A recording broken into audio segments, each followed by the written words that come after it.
Startup Builder live Q&A.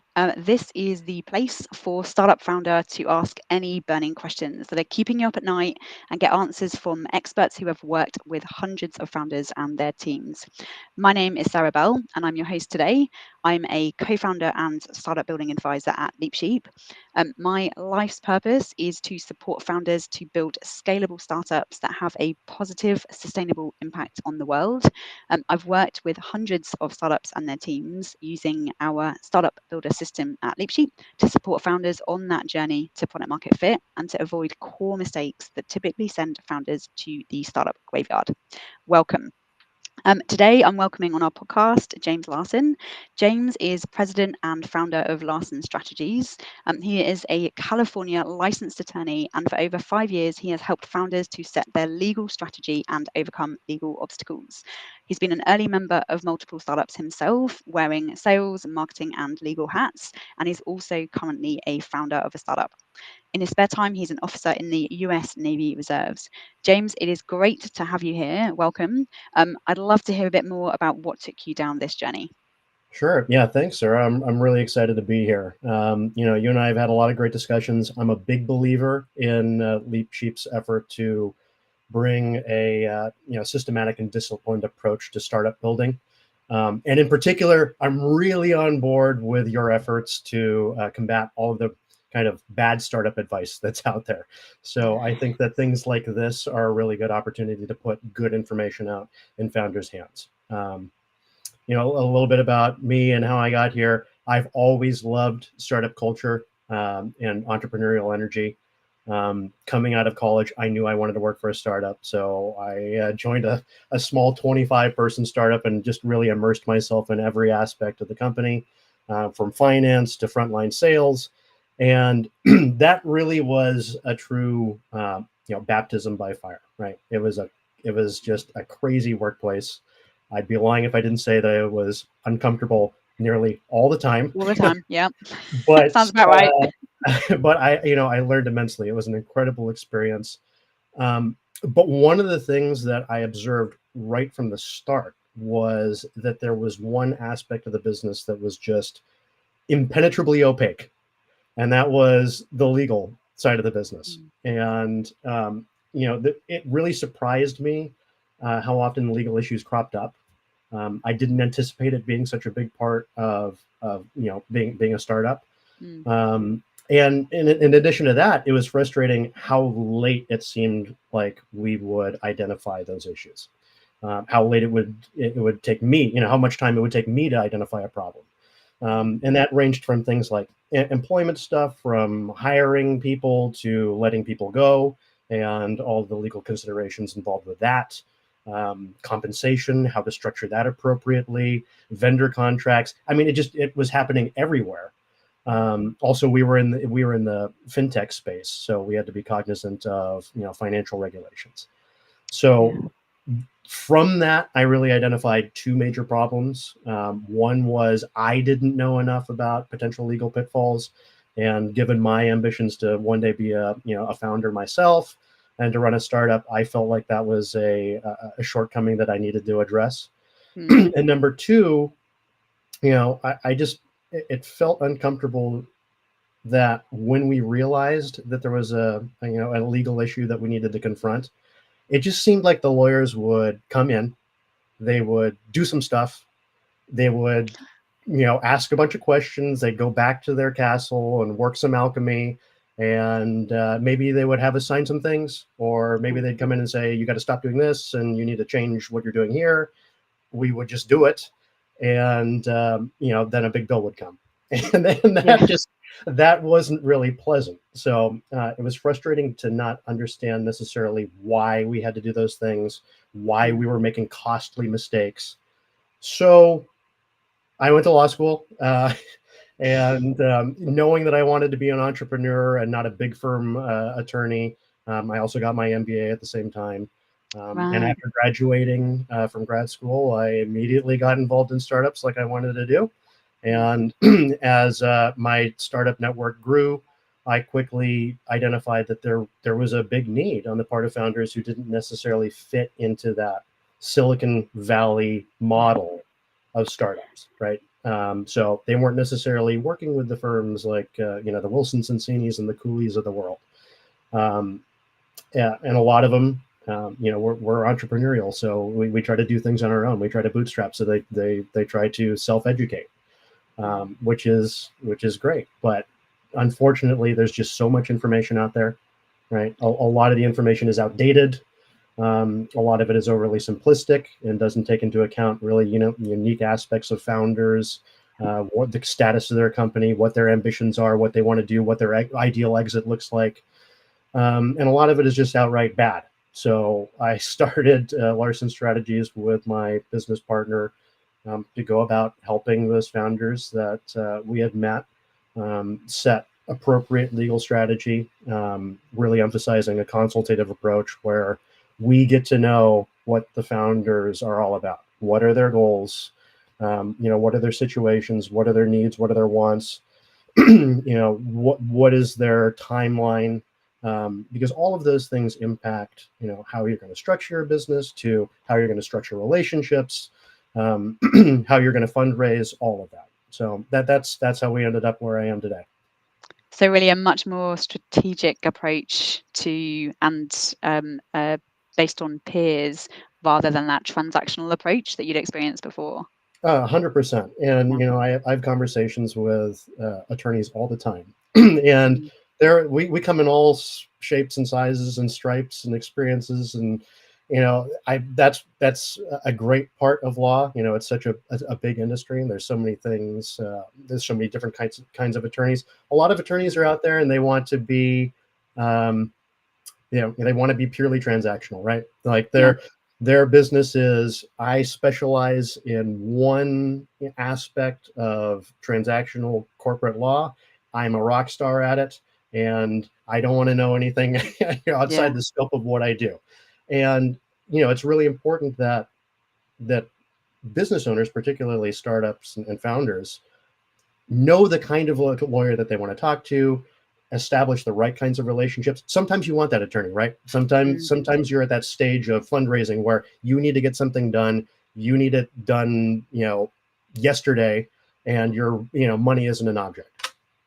That there's plenty of lawyers who can do that. Other on other situations, like you don't have a lot of resources, you're just starting, you have an idea, and you want to make sure that you're starting off on the right foot, you probably want to talk to a different kind of attorney. So Yeah. just equipping founders with the information such that they can ask the right questions Yeah. and not feel fearful or intimidated when they're engaging with a lawyer is really a passion of mine. No, that's great. All right, fabulous. Thanks so much, James, for kind of introducing yourself and your background into where you are now, because I think it's so critical. In a land where one of the things we talk about all the time at LeapSheep is obviously the legal profession is completely professionalized, but the startup ecosystem isn't. And so it's as a founder, like how on earth do you know who to listen to and who not to? Right. And it's one of the most critical elements, I think, around helping founders to navigate this journey. Is like who on earth to speak to and who to trust when it comes to actually building a startup and building out your journey to product market fit. Absolutely. Okay, before we probably get started, I would just like to welcome any founders who have joined live. It's great to have you here. You're welcome to pop your name and startup into the chat. I'm also aware a lot of founders watch these live Q&As on YouTube. And if that's you, we will be time stamping all of the questions that we talk about so that you can flick through to anything that you particularly like. If you have any questions and you want to ask them live, please just drop them into the comments and we'll prioritize those questions. We've also both had questions come into us before this session today, and so I'll add those in throughout the next 50 minutes.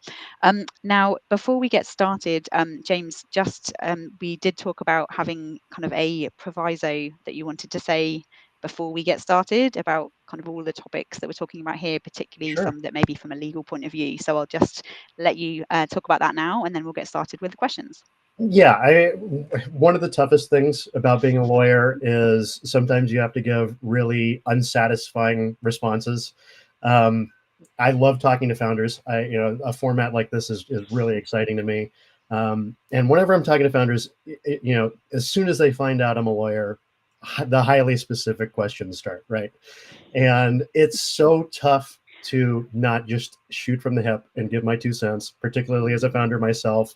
You want to be as helpful as possible.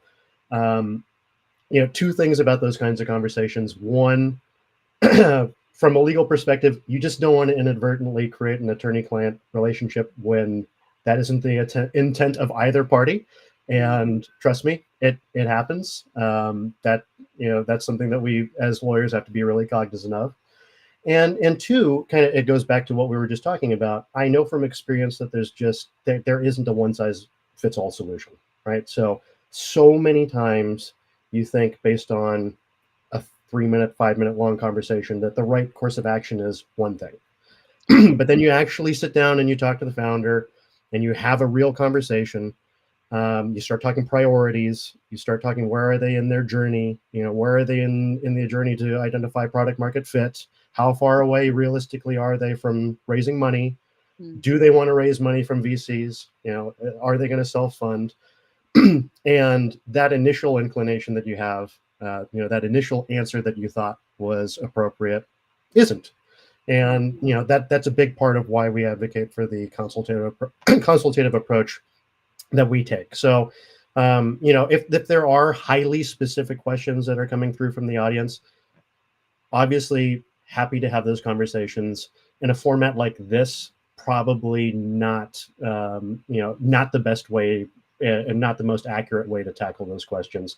I obviously can talk kind of high level around the area of law that they have questions about and talk about Mm. potential pitfalls and problems that we commonly see. But if you've got something very particular to your business, or a relationship that you've got with a founder or an investor or an employee, that's a situation where set up a meeting with us. I think there's a link available to set up an initial 30-minute consultation call, Yep. and we're happy to chat about that face to Yeah. face. Yep. All right. Great. Makes sense. And that link will come through at the end of the Q&A today. All right. Now to get us started. So for any of you who have watched any of these live Q&A before, you'll know that we like to talk a lot about the disruptive innovation journey, which is the journey and the path and the framework that we have built to help founders on their way to product market fit. And so I thought a great place to start would be to briefly go through that journey, and then James, for you to explain some of the elements that founders might want to be thinking about from a legal point of view Yeah, along that journey, and then we can sure. tackle some of the specific questions straight after. Yeah. So I will just share my screen in order to do that. Okay. All right, here we go. So just to introduce both product market fit and the disruptive innovation journey. So if anyone is a fan of Alex Osterwalder, he has got an incredible picture or graphic in all of his books, which describe this first search phase, which is that searching for a business model that is worth scaling. And his looks kind of a lot more like this all over. But we basically describe this search phase as the journey to reach product market fit. And at that point where you have reached product market fit, it is at that point that you then want to look to scale and get them like massive returns on investment that all startup founders are typically aiming for. And so when we think about what product market fit is and what it means, our definition is this, and all five of these must be met before you plan to scale. So you've created a product that solves a pants on fire problem for a specific niche group of customers, a beachhead. Those customers have become raving fans and repeat buyers. Um, they also have become active advocates who spread the word about your product. For example, I don't know anyone who heard about Airbnb, Uber, Tesla, SpaceX through advertising. They heard about them from friends, or particularly for the first ones, people who had actually used the product and they loved it so much that they told all their friends about it. And of course, they became advocates, spreading the word about your product. This creates a positive feedback loop, both in helping you to find many, many more customers, but also getting you that feedback loop from customers about exactly what they love and don't, and about your product, so that you can do multiple iterations of your product to make sure you have created a product your customers love. And of course, all of that drives profit and exponential growth. And so at this point, you don't need to push your product onto the market with any marketing. Your chief focus becomes all about team and company building to meet demand. Now, I'm about to go through the disruptive innovation journey, which is the kind of the method that we take startups on in order to get to product market fit as efficiently and effectively as possible. Before I do that, James, is there anything in particular here that you want to talk about from a legal point of view?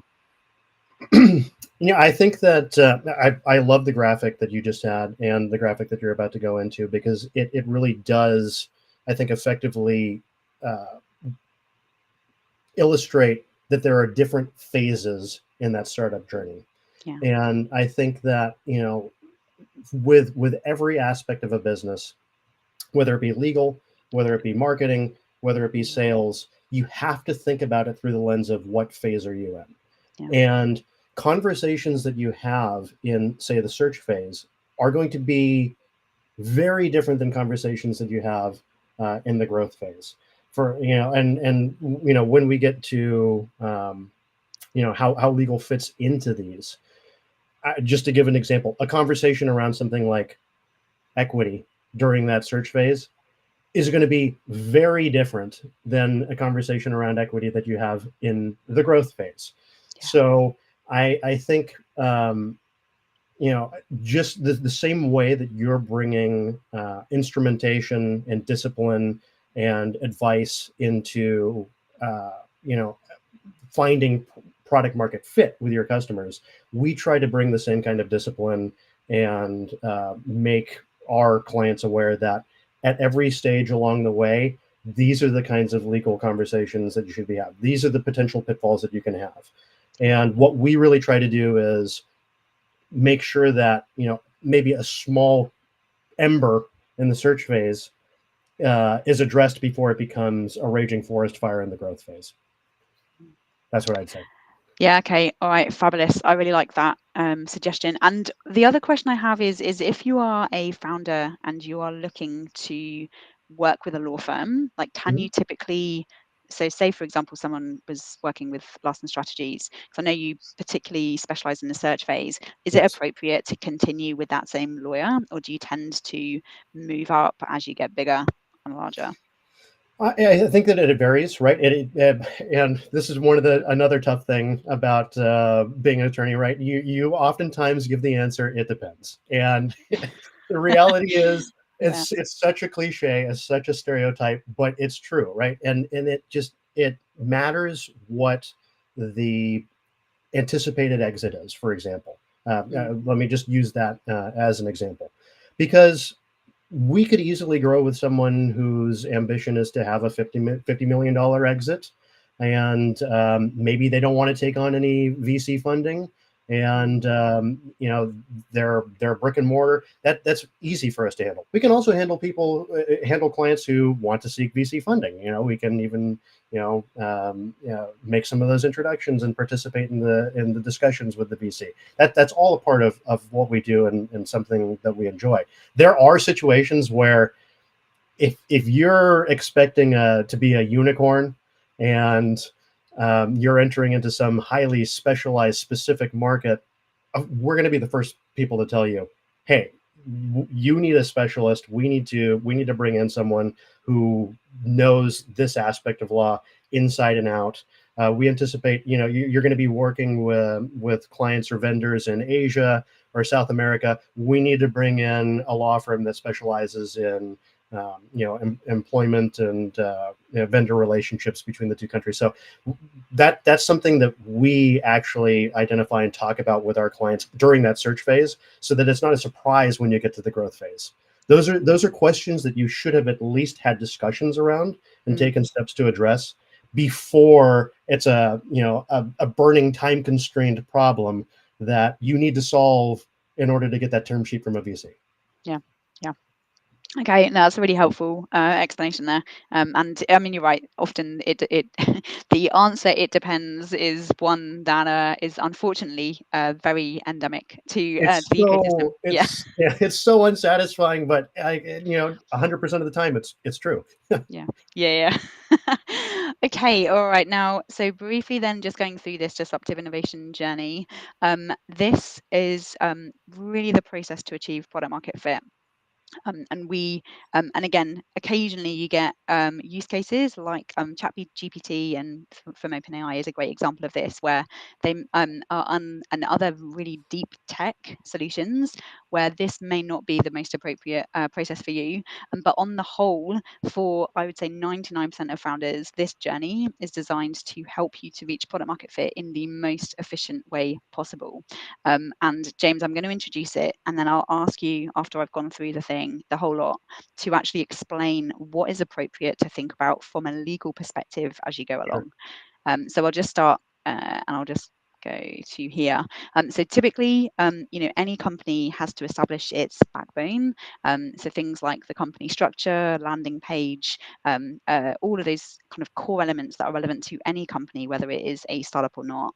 Um, Particularly for startups, this pre-revenue market validation is absolutely critical. So is your idea and the vision that you have based on the market trends, the size of the market, whether it's growing or shrinking, the technology trends, like all of these things, is it worth the investment that you're going to make in such a risky project as a startup? Then going ahead to who exactly is the ideal customer segment for you to start with. We'll call this a beachhead, and then going out doing user research with that beachhead to actually check that they have a pants on fire problem that you think you can solve. Then designing your solution concept specifically to help that beachhead segment to overcome the challenges that they told you about, and validating that concept, which should be as scrappy as possible so that you actually get proper feedback on it, validating that concept with the people you spoke with here. And this is the least risky way of being able to find initial paying pilot customers, so that you can validate that your solution technically works and that the customers that you have spoken with over here are getting the value from it that you thought that they would. And of course, here there's multiple iterations in the product itself based on feedback, and bringing on more customers so that you can grow for learning before getting to scale where you grow for growth. This next section, product market fit validation, is all around making sure that you have built a product that your customers engage with and use repeatedly, that you can acquire more of them repeatably, and that the metrics within your business model, if you were to scale such a business, that those metrics would be the right metrics, so that you're not scaling a business that doesn't deserve to be scaled. And all of these, and again, you can see sometimes you can just go in a linear fashion, and sometimes you have to take steps back in order to continue to make progress. And at this stage, this is when you look to scale. Now, James, I'd love to get your interpretation here. At what stage along this journey should founders look for legal, or be thinking about legal matters? you know, I can honestly say from the very beginning, you should take Yeah, into account some legal concerns, right? I think the biggest lesson that I've learned as a founder and that we've distilled at Larsen Strategies from just hundreds of conversations with founders who have dealt with problems is save yourself headaches and start off on the right foot. There are yeah, so many issues that crop up 6 months into a startup, a year into a startup. And when you actually sit down and you talk to the founder, those issues started in the first month, right? yeah, So this is my time to admonish myself as a founder and just to be honest with everyone. As founders, we have a wealth of excuses that we often pull from to avoid doing the things that we really don't want to do, and sometimes those excuses are really good, right? We're passionate about developing our product and going through this validation phase. We love talking to customers, we like getting feedback, we want to immerse ourselves in product development. Or this is something that I oftentimes fall prey to. We just love that early team dynamic, right? And you don't want to have conversations that could potentially upset someone. Mhm. And that's understandable, right? We're human. We don't want to cause conflict. Most of us don't want to cause conflict if it can be avoided. Although, I've got some founders that come to mind that um, are different in that respect and don't necessarily mind the conflict, but they're special, special cases. But I can tell you from experience that that amorphous, better time, I think that we concoct in our imagination Mhm. usually doesn't come. Conversations like, you know, ownership equity split, um, vesting, roles and responsibilities. These are critical to a company's foundation. And if you don't get it right from the start, it can just be really painful down the road. So I could spend a lot of time saying that there a lot of effort needs to go into zero, Yep. before you even get to A. And another thing that just as an example, I'll throw this out there, and I don't want to get too far into the weeds, but I want to give one example just so that founders know what I'm talking about. You know, this is particularly pertinent to those who are at the stage where they're just thinking about starting a business, or maybe they've just started. We know that the Silicon Valley stereotype of a founder is that person who quits their job, sells their car, mortgages their home, and pushes all the chips in on the startup, right? And then that's the image that a lot of Silicon Valley VCs have cultivated as the ideal founder. And if you don't do those things, then you're not committed. So why should we commit to you? I don't have to tell you or the audience that that does not work for everyone. Mm. And most of us have obligations and duties that would make those kinds of actions really irresponsible. So that leaves us, that leaves founders in the position of having to come up with their idea, explore their idea while they're working for an employer. So we're solidly in that zero phase of that diagram. Um, when you're doing that, when you're working for an employer and you're starting your own business, you have to be really, really careful. You need to ensure that you actually own your IP, right? Most companies have IP assignments written into employee contracts, where if you read them, I've read many of them that are just almost funny in how strong they are, where the company basically claims that they own your thoughts. Yeah, if you're working for them. So, and beyond that, even if there isn't a clause like that in your employment contract with your current employer, sometimes it's state statute, right? Sometimes it's codified as just a default. For instance, in the state of California, where I'm licensed. So with things like that, I would talk to a founder who's thinking about, or a prospective founder who's thinking about starting their business. I'd say, okay, it's great that you have this idea. I love the idea. I think it's something that you should explore. You need to, from the get-go, Mm. observe, three rules of thumb. One, don't use your employer's equipment when you Mm. are exploring this idea. Don't use your company laptop to write code. Don't use your company phone to send out emails when you're doing the customer validation, Mm. and when you're investigating product market fit. Um, Number two, don't do this on company time, right? There, we again, this is all coming from personal experience and Yeah. from empathy, right? It's like we want to be working all the time. We're hyper passionate about our project, so we identify a 3 o'clock to 5 o'clock space on our Thursday where it's like, oh shoot, I don't, I'm done with my work. Yeah. Um, let me talk to my co-founders about product ideation, and let's do some research and reach out to some prospective customers and try to identify what their needs or wants are and find out whether this is a pants on fire need. Mm. Don't do that. For the most part, the rule of thumb is this is going to be a nights and weekend thing, unless your company actually has you working nights and weekends. Bottom line, don't don't work on your project on company time.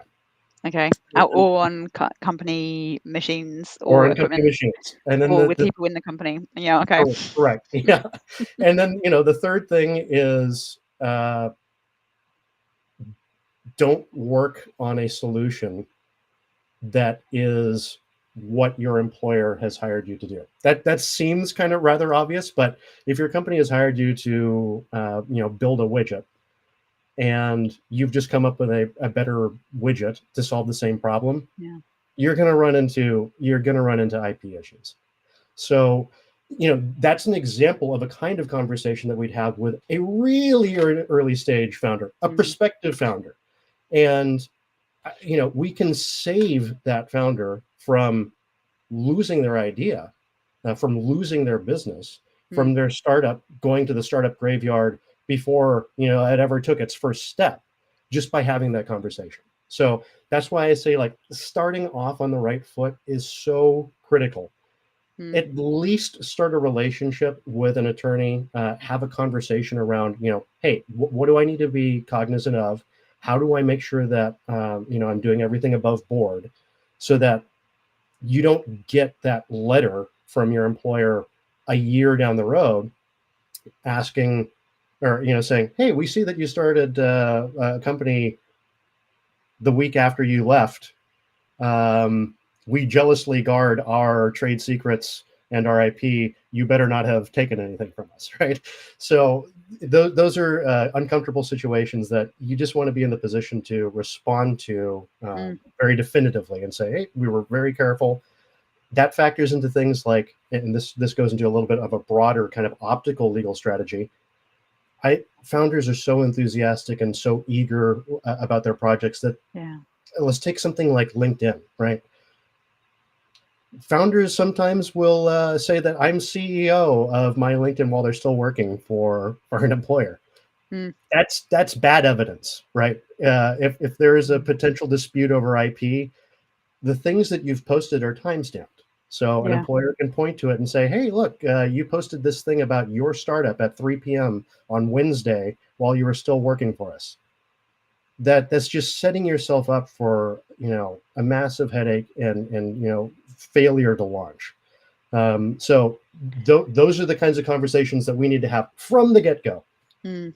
And in that scenario, what do you typically advise? Because of course, I'm very cognizant that one of the things that we really strongly recommend at LeapSheep is to keep your day job, to allow Yes, yourself, and I'll just absolutely. show the image again, is to keep your day job and allow yourself the time to experiment and test and do the research with, like, thinking about who your customer is, what their problem is, like, Yes. designing a scrappy solution concept. And we typically say to founders, if possible, that they would want to do as much of that as possible before taking the leap to actually go full time into their startup, because it just reduces the risk and the pressure that full time founders find themselves on. Um, how would you mitigate against that, given that LinkedIn is really the kind of one of the core elements? It's like it's the front page of your business. What would you Yeah. recommend to founders in that position? Yeah, I mean, this is really tough, and one of the reasons why I think conversations like this between, you at LeapSheep with the Mm. target customer that you have, and the people that you're trying to help, is that we agree. I agree with you. There's Mm. far too many people who buy into that, you know, VC message of, you should drop everything and go off on your own. And for the most part, that 99% of startups fail. Yeah. Just that is too much of a risk for most people. So I agree with, keep your day job while you do some initial validation. And Mm. you know that's why it's so important to get this kind of information about those rules of thumb, not using your employer's equipment, not doing this on your employer's time, Mm. documenting everything, um, that protects this kind of founder that is just frankly underserved, right? Yeah. There's so much information that is tailored to and addressed towards that Silicon Valley founder. Yeah. The founder who is going through this product market fit journey, they should not follow the kinds of advice that are being put out for that more radical, cowboy founder who is more typically associated with, with San Francisco, right? It's Yeah. just, you're not in Palo Alto. You have different things to be aware of. So I would say that document. Make sure that you have minutes, that you have emails. Be very cognizant of the timestamps on those emails, because when it comes time to respond to a potential message from an employer who's questioning you, right? Because Mm. that initial letter will usually be in the form of a stern warning. It'll be threatening. It might be scary. You want to just be able to provide really easily evidence that I did not do any of this on company computers, didn't Yeah. do any of it on company time. And just the optics of having that stuff organized Mm. usually can stave off major problems. Yeah, which makes Where sense. Right, where major issues crop up is when you are disorganized, and that Yeah. you've done everything on napkins, everything has been over the phone, Mm. everything has been in-person meetings, and you've opened yourself up to attack. I will just ask you to briefly answer the question though about the LinkedIn profile. Yeah, yes, Should yeah. so if you are in as a general, and again, there's obviously a lot of different specific scenarios. Like we have Mhm, founders who we're working with whose employers know about their startup on the side, sure. and of course that's a different scenario. But Yep. if you are working on a startup on the side, as a general principle, can you update and have your LinkedIn profile, as long as you're not posting on company time, can you redirect your LinkedIn profile towards your startup while still being employed? The answer is yes. Okay. Be very careful. Okay. Be All right. very Good to careful. know. Yeah, right. I think that what you said there, make Mm, sure that you're not posting on company time. It's things like that that you really need to be cognizant of. mm, This is one of those things where it's so tempting to respond to something on LinkedIn. You have somebody who has asked you a mm. question, has expressed interest. Again, I keep going back to founder enthusiasm. We love seeing potential customers validate our idea and say that they like what we do, and we want to respond to that. Wait until 8 p.m. Yeah. And do it then. Okay. All right. Now I'm just going to I'll just spend a couple more minutes on this, James, because we have got a few more questions to cover that have come Sure. in. Yeah. Yeah. Um, so there's the like establishing of an actual company, and of course, at this stage, I'm imagining you'd want to engage a legal advice in order to like think about company structure, file legal documents. Yep. Yep. Yeah, absolutely. If one of the initial questions that we often get is, what kind of company should I form, right? Yeah. It usually comes down to two options: Delaware C corp or LLC. And again, this is one of those things where if you try to self-educate yourself, there's a lot of bad information out there, mostly outdated information, because conversations around the downsides of Delaware C corps, for example, Mm, you still see a lot of information that talks about double taxation, which is absolutely an aspect and characteristic of C corporations. Um, but it's still that information is still assuming that there's a 35% corporate tax rate, which is no longer the case. So right. a 21% corporate tax rate makes the calculation on what kind of corporate entity you want to form different. Alternatively, this goes into that consultative approach. We would want to know, what are your fundraising goals? If you anticipate as a founder that you're going to be raising from a VC, you need to be a Delaware C corp. The Yeah. bottom line is, the VC is not going to invest in you if you aren't one. There's a whole lot of reasons that go into that. Surface level is just that Delaware corporate law is really robust. There's a ton of case law around it. It's very simple. Working with a Delaware Secretary of State is really easy. They're a business-friendly state, so it's just become the gold standard. Fine. Um, Yep. on the other hand, we talk to founders who maybe they're starting a brick and mortar business. Maybe they really can benefit from the pass-through tax characteristics of an LLC, and they can use the losses, from the first year of operating. Those are Fine. highly specific, Mm, fact-intensive analyses. that can have a potentially huge impact on what, on the success of the business, as well as you as a founder, what your take home, what your take home income, what your take home, returns are at the end of the day. Yeah, of course. That makes massive sense, and it's worth remembering as well. I think every founder I meet, well, probably I'd say 90% of the founders I meet anticipate raising capital. Sure. And of course, the statistics are actually fewer than 1% of founders actually do raise capital, and Yep. so there is that element to bear in mind as well. Does just for the benefit of any founders listening to this, can you switch between those two, or do you have to pick a lane and stay in it? So, we do have conversations with founders who feel like they're in between, right? Or that there's something in the middle. Like I can. My initial ambition is to start this small company, and I think that I'll get a decent rate of return on it, and I'll have an income. But potentially, if it's really successful, we'd like to seek venture backing, and maybe we could really scale the business and become something huge. But we're not looking at that right now. We want to evaluate where we are in maybe a year or two, and then make that decision. In that case, what we would probably do is we'd start you off as an LLC, and you can switch. You can do an S corp election, or you can switch to a corporation from an LLC. You can't go the other way around. So Right. what I will say is that there are certain founders that fit within that category of, an LLC makes sense. It's really easy to form an LLC.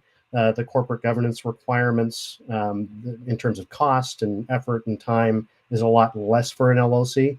So that can make sense for a lot of companies. And if they really identify that they've got something hot, and they're ready to grow, then we can consider switching to a corporation.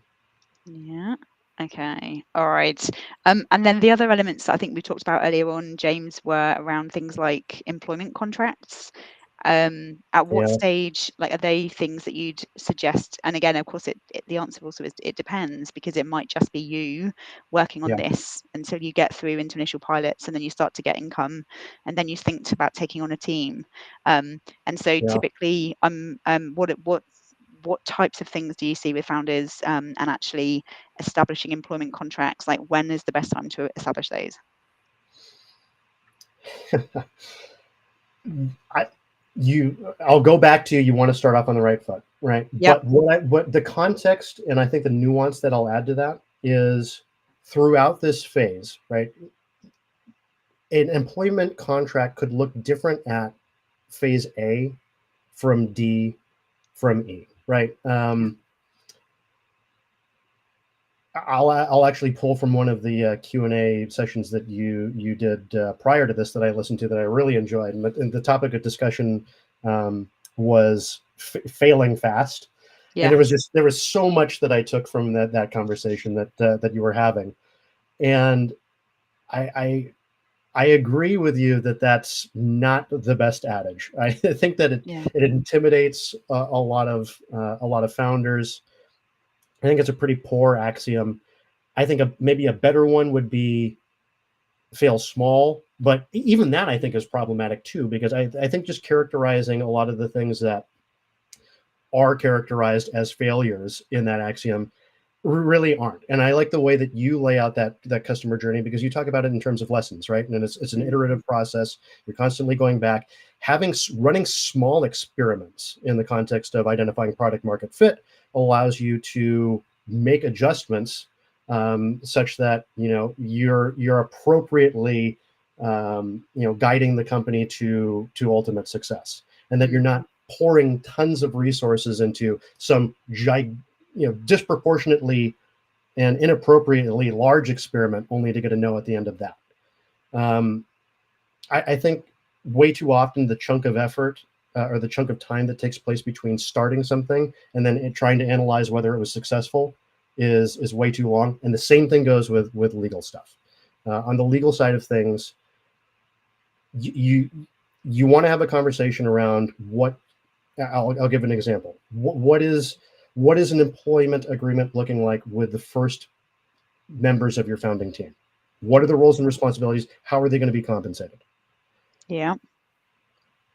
That conversation and what that employment agreement looks like with team member 35 is very different than what the conversation and what that employment contract looks like with employee number 4. Mm.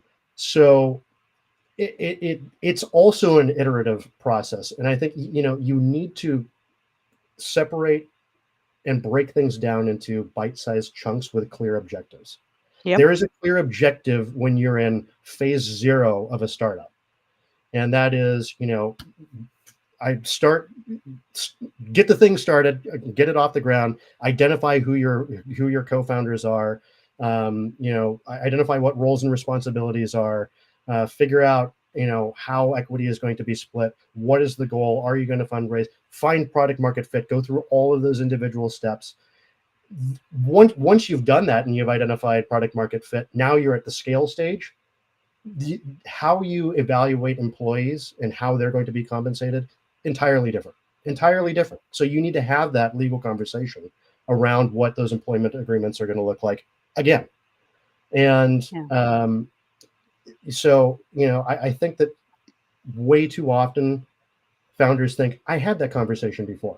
I had that conversation with my lawyer about founder equity. I had that conversation around um, how we should handle independent contractors. Things change, right? Yeah. One thing that we can anticipate as founders is that our business context is going to change, the landscape is going to change. Yeah. Something that I can tell you from a legal perspective, which is really scary, is that laws change, right? Yeah. I Yeah. mean, when it comes to employment law in particular, that's one of those really, really scary aspects of law. In that, I'll take the differentiation and the characterization between independent contractors and employees as an example. Yeah. Those things change, right? There are tests that exist to determine whether a worker that you have engaged with is an employee or an independent contractor, and they may have been an independent contractor under that test last year, but there could be a new test, right? California is, as it is typically, is usually the harbinger of these new experimental laws, some of them good, some of them really bad. If I bet a lot of founders pay attention to things like AB5 with the ABC test, completely changes the analysis that you go through to determine whether the people that your workers, are they one or the other, and Mm. those have massive ramifications in terms of tax, in terms of um, uh, workers' comp. So huge issues that can send a company to the company graveyard, startup graveyard, if they don't get it right. So regularly consult. This talking to an attorney shouldn't be something that you put off. I know that it can sometimes be uncomfortable. We try to make it as that's why we try to establish kind of working relationships with our clients where it's not intimidating to give us a call and say, hey, we're at this new stage in our startup journey. Can you take a look at the documents that we have? And Mm. that's why another lesson that I try to teach founders is keep everything documented, keep everything organized, because it makes our job much easier if you've just got a document room that we can go into and say, fantastic, here's your employee contract, here's your vendor contracts. We can just zoom through that, make sure that everything's a-okay. If there's some modifications that we need to make, we can do that really, really quickly. Versus if you're disorganized and things have been handshake deals and you've got just a plethora of different Mm. templates that you've been pulling from the internet, it takes a lot longer to fix it, and unfortunately sometimes things can't be fixed. So I'm particularly interested in this is fascinating to listen to, but I do think, like, if you think about the types of founders that we typically work with, who Mhm. are many of our founders are in this pre-revenue market validation Yeah. stage, or they're in the early stages of initial pilots, and of course, many of them are bootstrapping, so without the luxury of venture being venture backed or even angel backed. I think one of the biggest challenges for founders is when money is tight. Yes. How does a founder keep themselves up to date with kind of the legal ramifications of what they're doing? Like, what is the best and most is there a self-service way to do that? And if so, how? There's not a good self-service way to do it. Yeah. And I think that you bring up a really valid point, and that is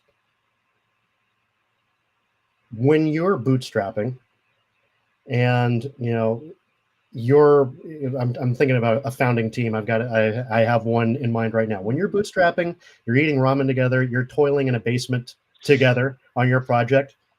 It's really easy to align your goals and Mm, your perspective as co-founders, because the goal is validate the idea and get to the point where you can start bringing in some money. yeah. That unifies everyone.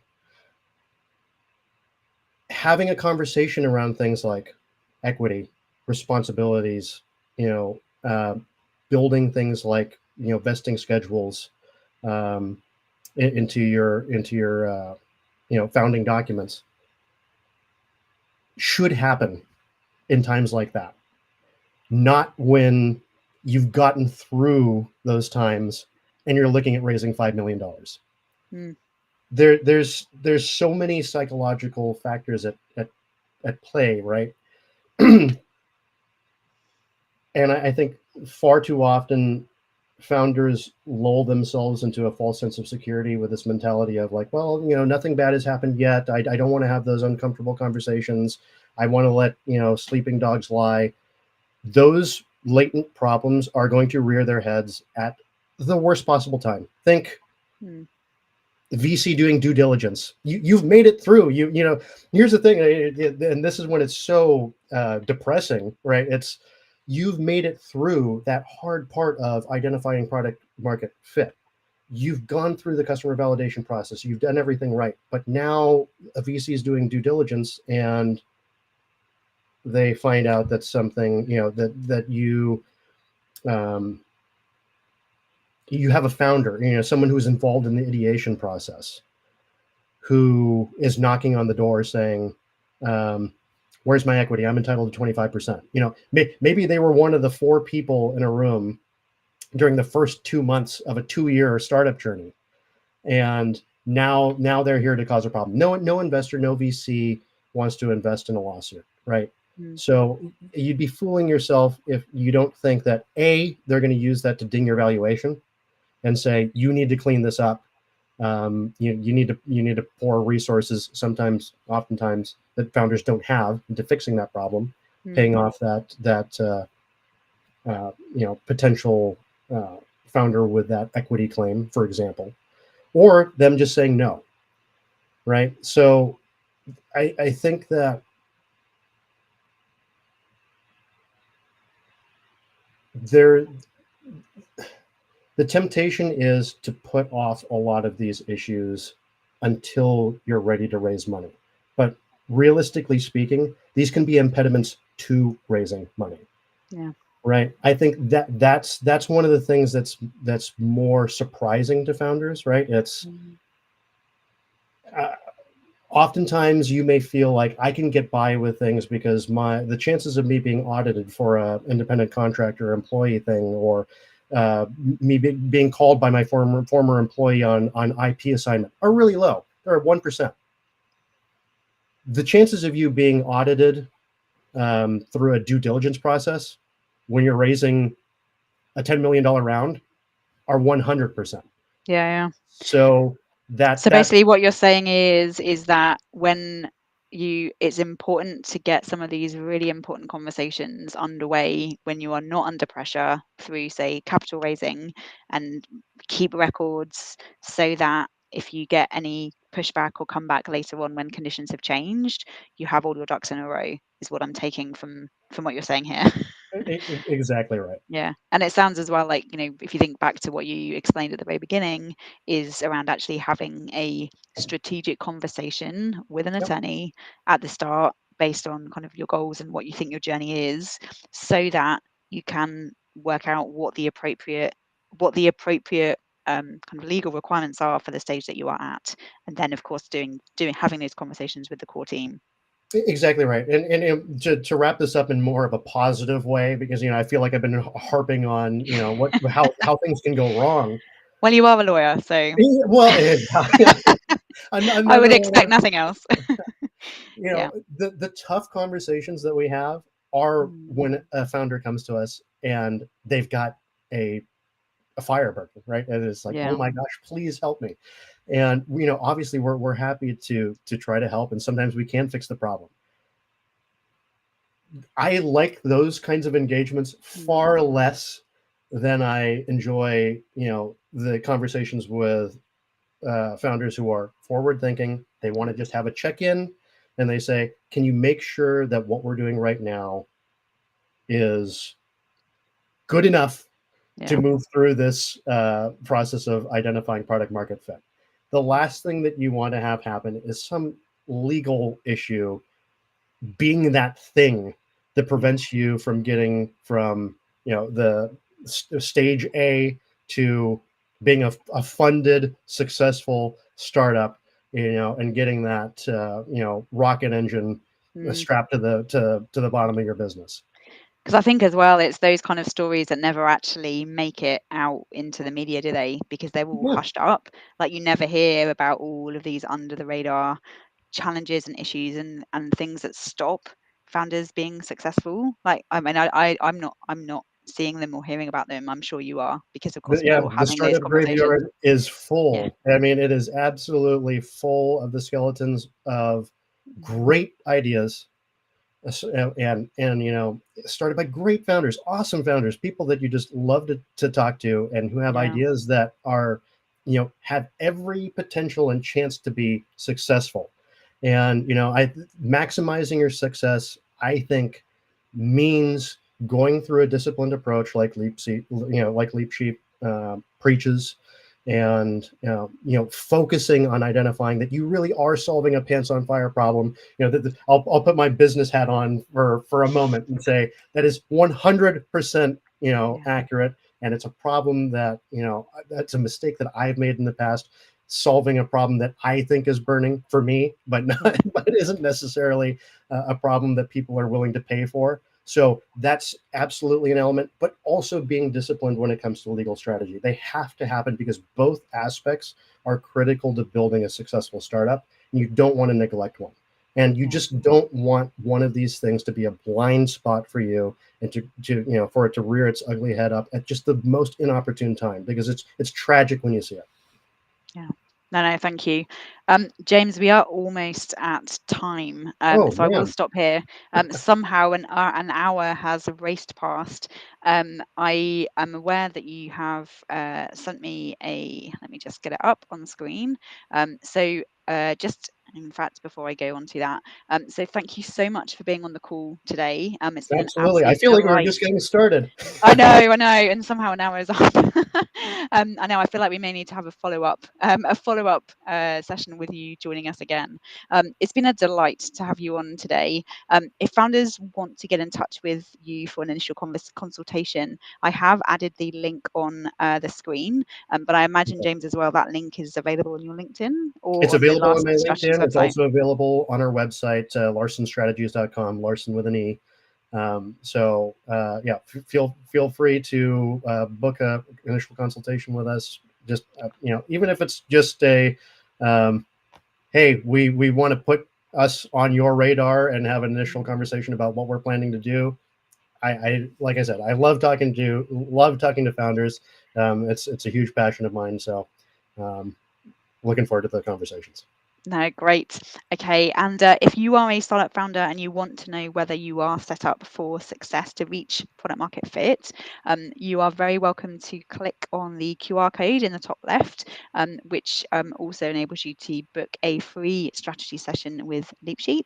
Um, we will be back again 2 weeks from now, and we'll have special guests who are from the Innovation and Collaboration Centre at the University of South Australia. So we'll look forward to welcoming them in 2 weeks. Um, We are LeapSheep, and we are working flat out to flip that startup failure rate and help founders to reach product market fit. James, thank you very much. And everyone else, I will see you next time.